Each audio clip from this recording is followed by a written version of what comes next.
The Lord be with you. A reading from the Holy Gospel according to Saint Luke.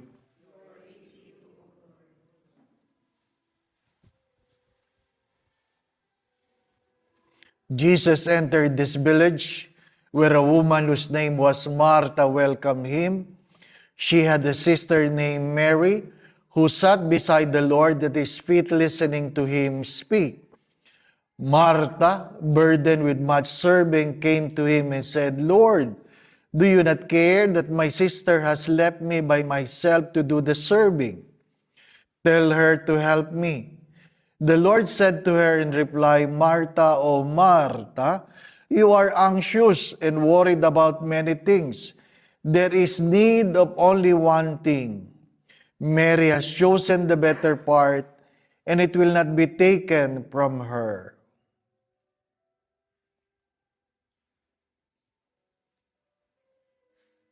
Brothers and sisters, the Gospel of the Lord. Later on, you can visit the church after the Mass. The video that you have just watched is just new.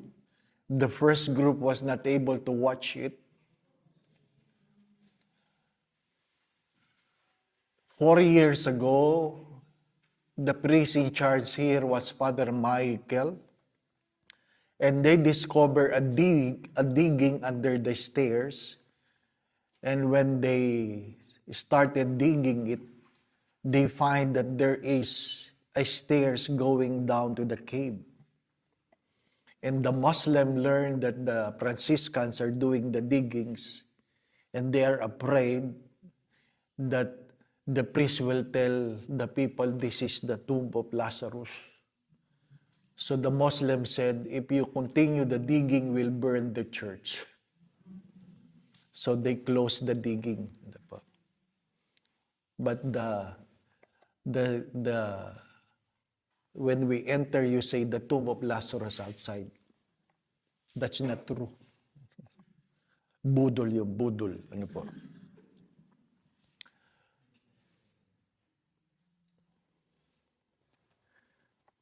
Many would say Mary,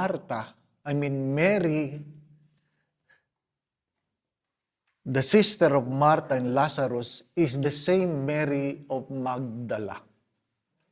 They say. But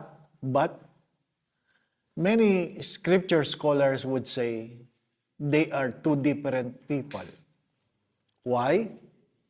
Because if they are the same people, then the same person will be called with the same name.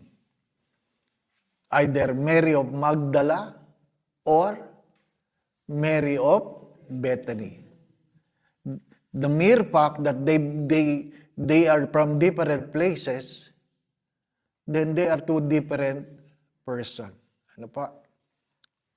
But when you go to heaven, you can ask the Lord.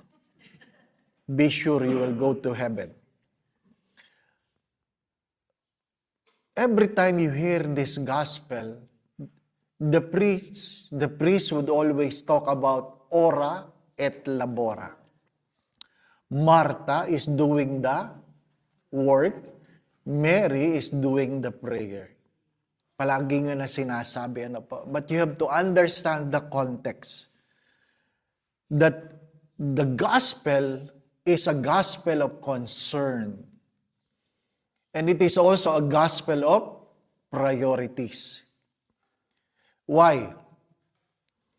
Martha, take note, complained to Jesus that Mary, or she was left by herself to do the serving. Because Mary was listening to Jesus. She was not complaining. She was concerned because only men are allowed to listen to teachers. Only men. And seeing Mary seated among men is a concern. is a concern. So she was telling Jesus to tell Mary in a subtle way to help her in serving. But Jesus insisted on what is more important. What is more important? You cannot take from Mary what is more important. Don't be too anxious about what people will be saying. Don't be too anxious what people will talk about. My dear friends, my brothers and sisters, many times we are too concerned with what people will say about us. Sometimes we fail to correct what is wrong because we are so afraid what they might be saying about us. Di ba, anak? Baka magalit. Mga magulang, hindi na may tamang anak kasi baka magtampo, baka ma-depress. I always say this. Hindi bali nang umiyak ang anak mo habang sila iyong tinatama kaysa dumating ang araw na ikaw ay iiyak ng dahil sa kanila. To correct doesn't mean to judge. Di ba, ano? Sabi ko nga palagi, tayo mga Pilipino, hirap na hirap tayo magsabing may muta ka. Di ba ba? Di ba hindi nyo masabi? Punas ka ng punas ng mata. Nagdugo na yung mata mo, yung muta niya nandun pa. Di ba ba? Sabi nga, Father, paano ba sasabihin yon? Sabi ko, di sabihin mo lang, may muta ba ako?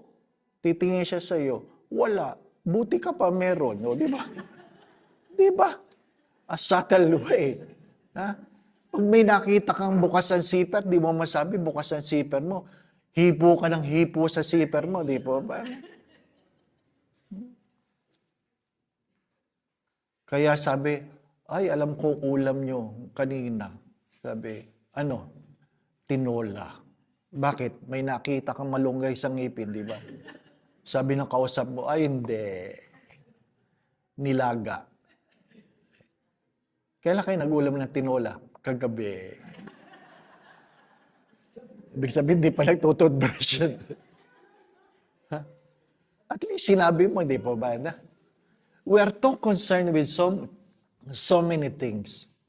But my dear friends, my brothers and sisters, do not forget to pray. Do not forget to listen.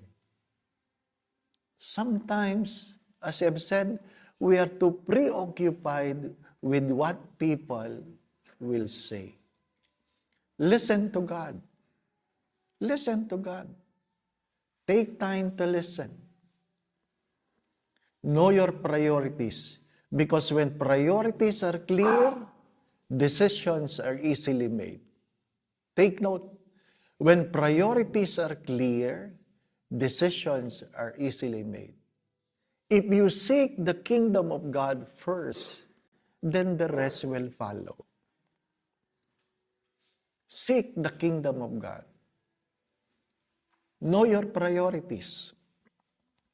My dear friends, my brothers and sisters, sometimes we are too busy and yet we are not productive.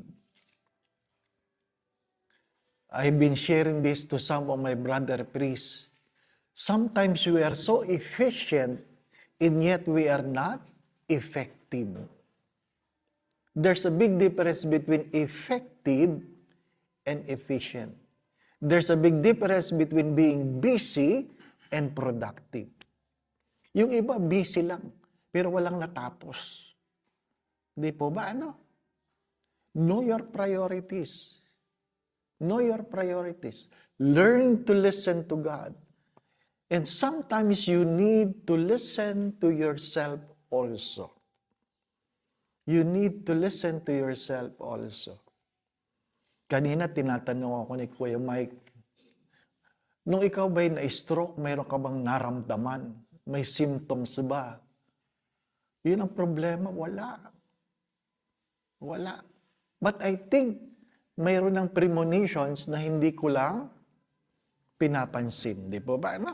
I'm sure meron. Hindi lang pinapansin. Di ba? I'm sure. Because we are too busy with so many things. We are so busy with so many things. My dear friends, my brothers and sisters, if you learn to listen to yourself, you end up listening to God. If you learn to listen to God, you end up listening to yourself. Why? We are all created in the image and likeness of God. As the saying goes, God will meet us where we are. God will meet us where we are. As Saint Augustine have said this, I've been seeking for you in so many ways and everywhere until I realize you are just in my heart. You are just in my heart. That's why Saint Augustine have said this, our hearts are restless until it rests in thee. Amen.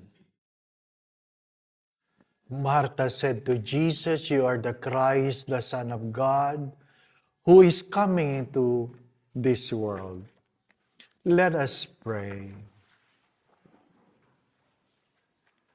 May the holy reception of the body and blood of your only begotten Son, O Lord, turn us away from the cares of this fallen world, so that following the examples of Martha, Mary, and Lazarus, we may grow in sincere love for you on earth and rejoice to behold you for eternity in heaven through Christ our Lord.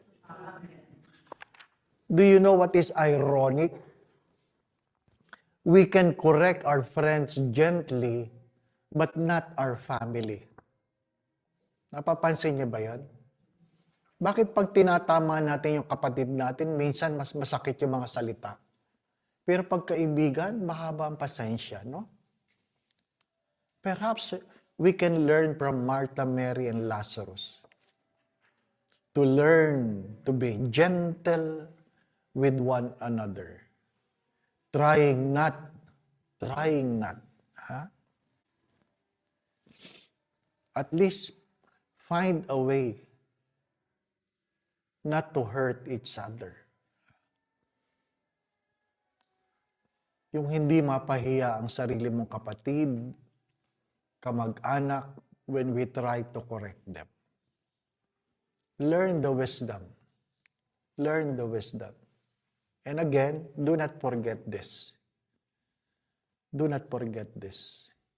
What the Lord will say is more important with what other people will say. What the Lord will say is more important with what other people will say. And lastly, do not forget your priorities. Know your priorities. When priorities are clear, decisions are easily made. The Lord be with you. And may Almighty God bless you and your family, the Father, the Son, and the Holy Spirit. The Mass has been offered. We continue to love and serve the Lord. Thanks be to God. Salve Regina, Mater misericordiae, vita dulcedo, espes nostra salve. Ad te clamamus, exules filii Eve, ad te suspiramus, gementes et plentes, in hac lacrimarum valle.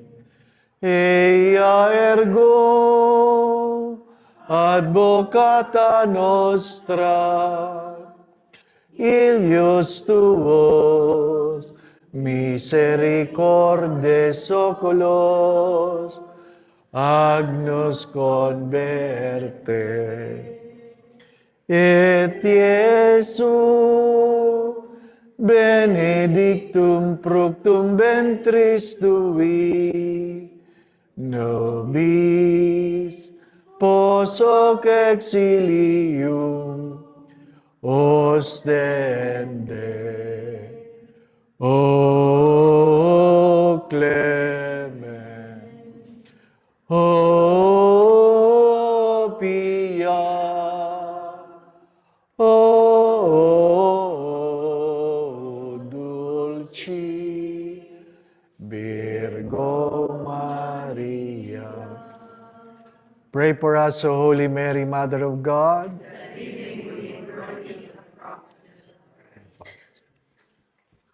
I think we can have a group picture here.